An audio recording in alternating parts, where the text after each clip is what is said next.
At some point down the line, the narrative changed to be around climate. What was the narrative prior to that? What was the justification they were giving in order to push, this kind of more control from the top down? Yeah, immediately preceding climate and environment, actually the Cold War was the pretext for having this incredibly large, incredibly powerful federal government. In fact, you see a very clear break when the Club of Rome met in 1991 as the Soviet state and the Eastern European communist states were collapsing. The Club of Rome, very, very powerful elitists. Obviously, Mikhail Gorbachev was there. You had many prominent Americans, people like Al Gore.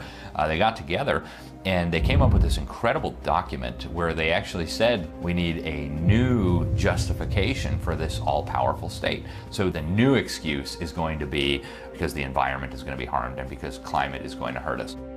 Wait, what? I could not believe what I just heard. Did world leaders really lay out this globalist plan in plain English in a physical book way back in 1991? I went on Amazon, and there it was. The First Global Revolution, which states, and I quote, "In searching for a common enemy to unite us, we came up with the idea that pollution, the threat of global warming, water shortages, famine, and the like would fit the bill. And therefore, the real enemy is humanity itself." The science is clear. We are getting dangerously close to the point of no return. The science is very clear. This natural world is severely endangered. Code Red for Humanity is not a group of political officials, elected officials. These are the scientists. There is a top-down quality to this policy which is extremely forceful, and the forcefulness comes from scientism, which is the ideology that we understand the world fully because of science. We have to listen to the science so that we have a better future for tomorrow. This is just ideological BS, and it's also quite dangerous. It's a dangerous way of looking at the world because then it means nothing matters apart from science. Culture doesn't matter, history doesn't matter, religion doesn't matter, social interaction doesn't matter, nothing matters but science. You don't need to be a theologian or philosopher to understand that that's complete nonsense, but also dangerous nonsense. If nothing matters than just science, then what kind of a world do we actually live in? History is truly at a turning point.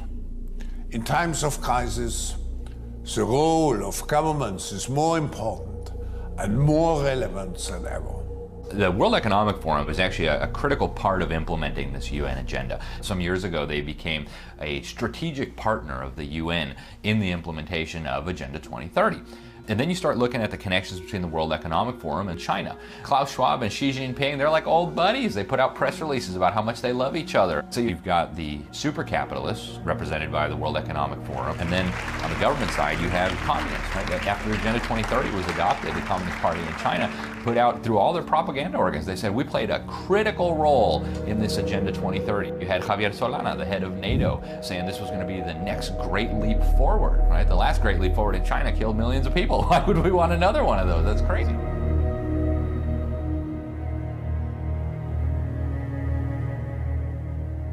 So you have communists and super capitalists all coming together and working on this one sustainable development agenda. And that should make us all pause and say, well, wait a minute, that doesn't make sense on the surface. What's going on here? China is a powerful example of what can be achieved when national governments make environmental protection a top priority. The motivations of those who are pushing this agenda, many of them tend to emulate countries like China, which have abysmal environmental records. This is a country that has massive pollution problems. They don't seem to care about rivers and lakes and streams. There's all sorts of toxins pouring into them. In actuality, I would say their envy of China is more to do with their control over their population and control over politics than it has to do with the environment. In looking at this, it looks like the environment's a tool to achieve power more than it is an end goal of itself to actually protect nature.